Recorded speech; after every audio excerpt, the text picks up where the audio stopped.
Hello, dear friend, and happy Resurrection Sunday. I'm recording this on Easter Sunday, and what a joyous, what a victorious day and time it is, even be able to sit down and do this. And I want to share three broad thoughts as I consider this day. I've titled this The Blood, the Torn Veil, and the Stone that is Rolled Away.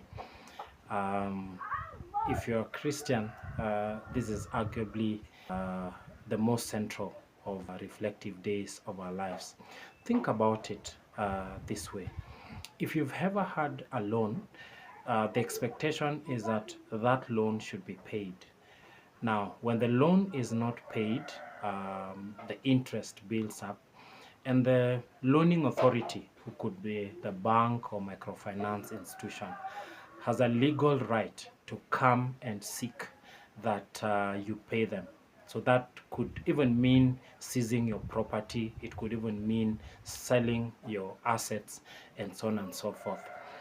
And at that point, really, you need what we call redemption.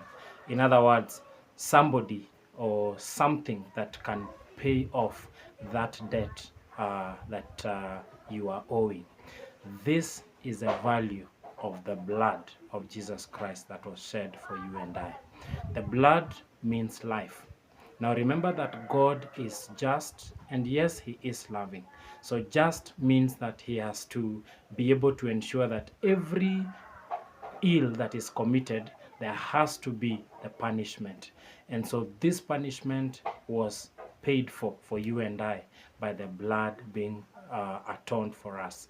And because blood also represents life, it means you and I who are dead now have a new life. So life has been infused into us because of the blood that was shed for us. So when you think about Easter, when you think about the death and resurrection of Jesus Christ, at the core of this is the blood, but also the blood represents covenants.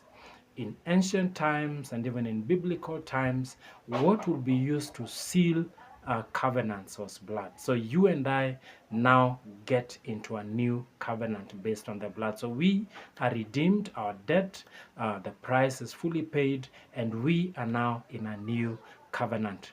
The other thing is that from time to time, when you want to go into a place, you need access. And so you may have access, VP access, or different VIP access rather, or different levels of access. Now, but there are certain moments that maybe a head of state or a dignitary can come and say, you know what, everyone can now access. What does this for us as we think about Easter is the veil that was torn.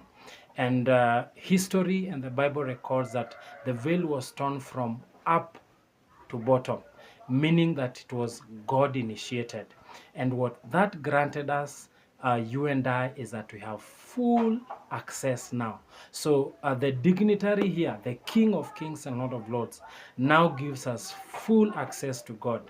So that unlike in the old times where you needed a high priest, you needed someone to go and pray on your behalf, now you don't need that. Now you can pray to God from wherever you are, whatever time it is, in whichever language, and you don't need to know any words, special words. You can use your words as you'd wish for. So the blood has paid for the price, and the torn veil gives us a path, it gives us access to God. And when you think about Easter, the other image that comes to mind is a stone that is rolled away. It is recorded in the Bible that as the women are going on that Easter morning and they're wondering who is going to roll the stone away, it means that they are worried about the physical capacity that it takes to roll away that stone. But besides that, there were guards that were around there. Beyond that, there was a seal, meaning that it was not possible to access that. And yet, as they get there, the stone is rolled away. Why is the stone rolled away? It is rolled away to show us that the tomb is empty. That whoever was dead and was concealed behind that stone, he's no longer there. he is risen. And Paul records in 1 Corinthians 15 that the last enemy, the final enemy, was death and is defeated. What does that mean for you and I? It means that we have power that is available. So whatever challenges, whatever concerns that we may face in life, and then when you consider real life, in real life there's pain that we go through. In real life there's times of sickness. In real life there's moments that we are helpless. In real life there's moments that we are tired and we are weak. This time of Easter then presents those momentous reminders that, you know what, there's a price that has been paid already. There's redemption that is available. And Christ went through all those and more so that now we can approach him boldly. But beyond that, we have access. In other words, I do not need any mediation. The only mediator the Bible records is Jesus Christ. He is a high priest that is familiar with our weakness. And finally, we can defeat. We have power. We have power. And so, dear friend, as you think about Easter, yes, it's a beautiful time to physically rest. It's a beautiful time to socialize, be with family and friends. But beyond that, it's a beautiful time to remember those central truths that I have new life, I have been redeemed, and the price has been paid by the blood of Jesus Christ. That I have access to God the Father. I can pray to him any time of day and night and present my needs that he has full understanding of. And finally, that I have power.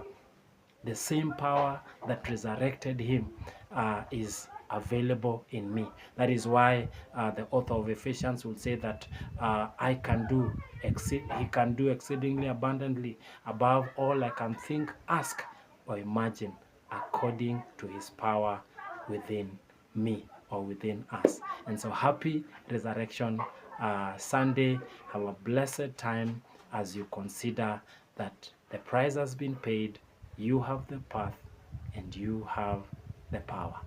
God bless.